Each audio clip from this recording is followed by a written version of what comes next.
Hello friends, welcome to manor classes. दोस्तों, हम लोग सेशन के अंतर्गत रीजनिंग के अल्फ़ाबेट सेशन को पढ़ रहे हैं और इस अल्फ़ाबेट के अंतर्गत हम आपको इससे 3 वीडियो प्रोवाइड करा चुके हैं और इसमें हम लोग अर्धांश पर आधारित प्रश्न को पढ़ रहे हैं और टाइप 1 में अल्फ़ाबेट से रिलेटेड जो भी प्रश्न है उसको हम लोग पढ़ रहे हैं। और इससे पहले हम प्रथम अर्धांश पर आधारित क्वेश्चन को लिए थे और इस वीडियो के अंतर्गत हम द्वितीय अर्धांश पर आधारित किस प्रकार के क्वेश्चन बनेंगे, उनमें क्या बेसिक कंसेप्ट हो सकते हैं, उसको हम लोग चर्चा करेंगे। तो आइए हम लोग सेशन की शुरुआत करते हैं। पहले देखिए, द्वितीय अर्धांश होता कहाँ से है। अगर द्वितीय अर्धांश की अगर बात करेंगे तो ए से लेकर आपको एम तक प्रथम अर्धांश हो गया और दूसरा अर्धांश आपको इसके बाद एन से लेकर जेड तक, ये आपका दूसरा अर्धांश है, ठीक ना। अर्थात 14 से 26 और 1 से 13 इधर 2 खंड में हो गया। लेकिन इसमें क्वेश्चन बनाता है कि द्वितीय अर्धांश को उल्टे क्रम में लिखा जाए। इससे रिलेटेड आपको कंसेप्ट यहीं पे बताते हैं। द्वितीय अर्धांश को उल्टे क्रम में कहेगा, अर्थात जेड से आपको एम, जेड से एन की ओर जाने की बात करेगा, है ना। द्वितीय अर्धांश में जेड से एन की ओर जाने के लिए बोलेगा।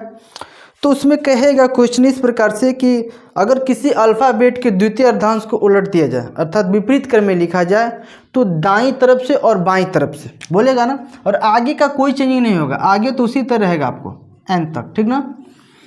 अगर आपसे इसमें क्वेश्चन पूछेगा कि दाईं तरफ से उसका कोई भी क्रमांक क्या हो सकता है, दाईं तरफ से कहेगा, अर्थात इधर से हम चलेंगे, किधर से, एन से जेड के इधर आएंगे, है ना। दाईं तरफ से कोई भी क्रमांक कहेगा तो आप ध्यान रखिएगा एन का क्रमांक आपका कितना होता है, 14 होता है। तो इसके लिए एक फॉर्मूला हम लोग कह सकते हैं कि 13 प्लस एन जोड़िएगा, और जहाँ एक कंडीशन है एन का मान आपका हमेशा, एन का मान 13 से तार छोटा होना चाहिए, 13 से छोटा होना चाहिए एन का मान, ठीक ना। तो आपको यहाँ पर ये देखना है कि एन का मान आपको 13 से क्या होना चाहिए, छोटा होना चाहिए, क्योंकि जब इधर बढ़ना चालू करेंगे तो 13 के बाद ही बढ़ेंगे, 13, 14, 15 ऐसे बढ़ते जाएंगे, तब न 26 तक आएंगे, जेड तक आएंगे कि नहीं। इसमें एक और कंडीशन होता है, अगर मान लीजिए दाईं तरफ से अगर आपसे कह दे कि 17वां स्थान पर कौन सा होगा या 18वां स्थान पर कौन सा होगा, अगर 17वां स्थान पर सपोज के लिए पूछता है तो आपको ध्यान से देना है, अगर 17 क्रमांक इसमें चलेंगे, 17 अल्फ़ाबेट आगे चलते जाएंगे, तो इसके अंतर्गत एक अर्धांश के अंदर 13 ही लेटर होते हैं कि नहीं। एक अर्धांश में 13 लेटर होते हैं। तो अगर मान लीजिए कि अगर बढ़िएगा तो 13 लेटर पार करके जाइएगा, और 13 लेटर जो ही पार करिएगा 17 को जाने के लिए, अब आप प्रथम अर्धांश में जाइएगा। इसके लिए आपको करना क्या होगा, जो भी क्रमांक देगा उनमें से 13 आपको घटा लेना है। मान लीजिए कि आपसे 17 में से 13 घटा लेंगे तो कितना बचेगा, 4। अब 4 क्रमांक किस में पढ़ेंगे, प्रथम अर्धांश में, क्योंकि यहीं तक था और इधर 13 है, इधर 13 26 होते हैं, 13 यहाँ तक तो गिन लिए, लेकिन हमको 17 तक जाना, 17 को गिनना है।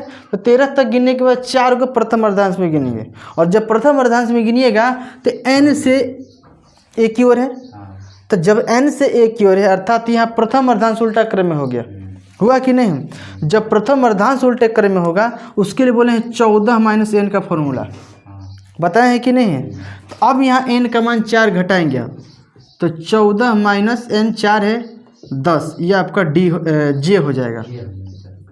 इस प्रकार से आप बनाएं, एक कंसेप्ट है आपका, ठीक ना। अगर यहीं पर आपको पूछ देगा कि द्वितीय अर्धांश को विपरीत क्रम में लिखा जाए, तो बाईं तरफ से, किधर से, बाईं तरफ से अगर जाएंगे तो किसी भी लेटर का क्रमांक क्या होगा, उसके लिए आप इसका स्क्रीनशॉट ले सकते हैं, है ना। तो इसके बाद अगर हम इसको मिटा दें, आप इधर से समझते हैं, अब हमको इधर से बढ़ना है आगे।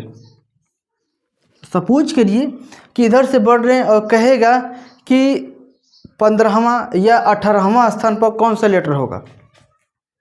अगर शुरुआत में अगर 18वां स्थान से पूछ दिया तो आपको यहाँ देखना है, अगर 18 तक जाएंगे तो प्रथम अर्धांश में 13 ही लेटर होता है, अर्थात प्रथम अर्धांश को पार करके दूसरा अर्धांश में भी जाना पड़ेगा 18 को लेने के लिए। तो 18 में से आप 13 पहले घटा लीजिए इधर से, क्योंकि प्रथम अर्धांश पार करके उसमें जा रहे हैं, तो प्रथम अर्धांश को माइनस कर लेंगे तो 5 गो लेटर, और 5 लेटर किस में जाएंगे? द्वितीय अर्धांश में। यहाँ द्वितीय अर्धांश बैठा कैसे है? उल्टे क्रम में, जेड से एन की ओर। जब जेड से एन की ओर जाना होता है तो 27 में से एन का फॉर्मूला लगाते हैं, बताए हैं। अब यहाँ पर 27 माइनस एन, अब यहाँ एन का मान 5 हो गया, तो 27 माइनस 5 बराबर कितना होगा आपका? 22। 22 किसका क्रमांक होता है? भी का। इस प्रकार से बनेंगे आपके, इसमें इतना ही कंसेप्ट है, कोई ज़्यादा कंसेप्ट नहीं है। अगर मान लीजिए कि बाईं तरफ से पूछे, बाईं तरफ से 5वां स्थान क्या होगा, तो बाईं तरफ से 5वां स्थान पूछेगा, ये तो प्रथम अर्धांश में रहेगा और यहाँ पर प्रथम अर्धांश सीधे क्रम में है, तो जो 5वां का क्रमांक आता है, जो 5वें नंबर पर आता है, बस वही उसमें हो जाएगा, उसका कोई चेंजिंग नहीं होगा, अर्थात ई बनेगा। देखिए इधर से अगर बाएं तरफ से 5वें पर जाएंगे तो ए बी सी डी पढ़ते तक जाएंगे, सीधा बढ़ रहे हैं कि नहीं? जब सीधा बढ़ रहे हैं तो आपका क्या होगा? आपका वही क्रमांक हो जाएगा, उसमें कोई परिवर्तन नहीं होगा। कुछ है समझ में? इसके बाद हम लोग आगे क्वेश्चन बनाते हैं। ये आपका बेसिक कंसेप्ट रहा। देखिए इस पर आधारित प्रश्न कैसे हैं, इसमें देखिए क्वेश्चन पढ़िएगा, दिया गया इसमें कहा है कि यदि अंग्रेजी वर्णमाला के द्वितीय अर्धांश को विपरीत क्रम में लिखा जाए, दूसरा अर्धांश को, तो आपके बाईं ओर से 7वें अक्षर के दाईं ओर 14वां अक्षर, इसमें डायरेक्शन अलग अलग है, बाईं और दाईं। जब भी बाईं दाईं कहेगा तो आपका क्या होगा? मतलब कि वो जुड़ेगा, और जब भी बाएं बाएं या दायां दायां कहता है, डायरेक्शन सेम रहेगा तो घटेगा। आपको बताए हैं, यहाँ पर देखिए लेफ्ट से आपको है 7वां और राइट से आपको है 14वां, दोनों को क्या करेंगे? जोड़ेंगे। जोड़िएगा तो क्या मिलेगा? तो 21 मिलेगा। यहाँ पर अब गिनना किधर से है? आपको जो शुरुआत में बोल देगा वही उसका डायरेक्शन होगा। बाईं ओर से बोला है तो अब यहाँ हम क्या करेंगे? बाईं तरफ से ही गिनेंगे। तो आपका जो मान लीजिए कि ये दिया हुआ है, यहाँ से हम आपको बताने का प्रयास कर रहे हैं। अब हम बाईं तरफ से 21वें स्थान पर कौन होगा? अब जब बाईं तरफ से 21वें स्थान पर जाएंगे तो थोड़ा सा ध्यान रखिएगा, बायां तो हमारा यही है, हमको तो बढ़ना इधर से ही होगा।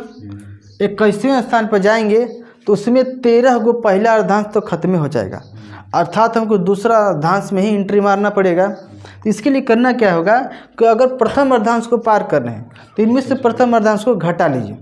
तो प्रथम अर्धांश में कितने लेटर होते हैं? 13। तो इसमें 13 को घटा लें, बचा कितना है आपको? 8 बोला। तो यहाँ पर कितना बचा? घटाने के बाद 8 बचा। अब इसने कहा कि प्रथम द्वितीय अर्धांश को उल्टे क्रम में, तो उल्टा क्रम में जेड से एन की ओर होगा कि नहीं इधर।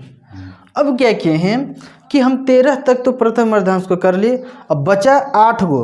अब 8 गो लेटर किस में गिनेंगे? द्वितीय अर्धांश में। जब द्वितीय अर्धांश में 8 गो लेटर गिनेंगे तो अब देख रहे हैं डायरेक्शन के उल्टा क्रम में लिखा गया है, जेड से एन की ओर जा रहे हैं। जब जेड से एन की ओर जाते हैं तो क्या फॉर्मूला लगता है? 27 माइनस एन का लगता है ना, 27 माइनस एन। अब यहाँ एन का मान 8 बनेगा ना। अब यहाँ पर 27 माइनस 8 करिएगा तो क्या बचेगा? 19। 19 किसका क्रमांक होता है? आपका आंसर होगा एस। इस प्रकार से बनेगा, ठीक ना। दूसरा क्वेश्चन देख लीजिए, बोला है अंग्रेजी वर्णमाला के द्वितीय अर्धांश को विपरीत क्रम में लिखा जाए। सेम वही कार्यक्रम है, ठीक। तो दाईं तरफ से 10वें अक्षर के बाईं तरफ, दायां बायां दिया है, ध्यान देखिएगा। तो दाईं तरफ से अर्थात राइट से 10वें स्थान और लेफ्ट से आपका 7वें स्थान। लेफ्ट राइट है तो हमको जोड़ना होगा, सीधी सी बात है। कितना आएगा? 17। अब आपको गिनना किधर से है? शुरुआत कहाँ से किया है? दाईं तरफ से। तो दाईं किधर? इधर से गिनेंगे हम। किधर से? हाँ, इधर से गिनेंगे। अब इधर से गिनिएगा तो 17वां स्थान पर क्या आएगा? सिंपल आपके माइंड में ही रखना है, जब हम दाईं साइड से गिनेंगे तो 17वां नंबर पर क्या आएगा, क्योंकि 17वां स्थान पर हमको रखना है। तो इधर से गिनेंगे, 17वां स्थान गिनेंगे तो 17 को गिनेंगे तो हम पहला अर्धांश में चलेंगे कि नहीं फिर, क्योंकि दूसरा अर्धांश में तो 13 गो लेटर है, दूसरा में तो 13 गिनेंगे, उसके बावजूद भी 4 गो बचेगा, तो 4 गो किस में गिनाएगा? प्रथम अर्धांश में। अब मतलब कि इसमें से 13 घटा लेते हैं द्वितीय अर्धांश को। द्वितीय अर्धांश में 13 गो लेटर है, उसको हम घटा रहे हैं क्योंकि उसमें से 13 गिन चुके हैं, हमको 17 लेटर गिनना है। तो अब बताइए कि कितना बचा, 4। ये जो 4 बचा है यह n का मान होगा, ध्यान रखिएगा। अब हम प्रथम अर्धांश पे पहुँचे बॉर्डर पार कर कर, तो हम यहाँ पर देख रहे हैं m से a की ओर चल रहे हैं, उल्टा चल रहे हैं। जब प्रथम अर्धांश में उल्टा चलेंगे, या हम आपको बताएं जब प्रथम अर्धांश को उल्टे क्रम में लिखा जाए उसके लिए क्या फॉर्मूला होता है, 14 माइनस n का। अब यहाँ पर क्या लगाएंगे, 14 माइनस n। 14 माइनस n का मान क्या होगा, 4।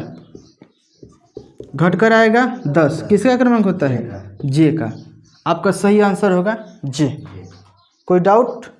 नेक्स्ट क्वेश्चन, यदि अंग्रेजी वर्णमाला के द्वितीय अर्धांश को विपरीत क्रम में लिखा जाए तो दाईं तरफ से 17वें अक्षर, देखिए राइट से क्या है 17वें अक्षर के, फिर दाईं है, फिर राइट है, कितना है 10वां। अब देखिए डायरेक्शन सेम है तो घटेगा 7 आएगा। यहाँ पर देख लीजिए, यहाँ पर भी घटा कर देख लेते हैं, यहाँ पर कितना आएगा 7 आएगा। जो 7 आ गया, अब आपको हम बताए हैं अभी कंसेप्ट के अंदर, जब इधर से गिनना चालू करेंगे, है ना, जब इधर से गिनेंगे तो हमको तो ज़्यादा नहीं गिनना है, क्योंकि 18 19 को नहीं गिनना है। जब 13 के अंदर गिनना होगा तो 13 प्लस n लगाएंगे। क्यों लगाएंगे, n के बाद बढ़ रहे हैं, n के बाद जब आगे बढ़ते जा रहे हैं, देखिए 14 15 16 ऐसे बढ़ते जाएंगे ना 26 तक, अर्थात हमारा क्रमांक बढ़ रहा है ना।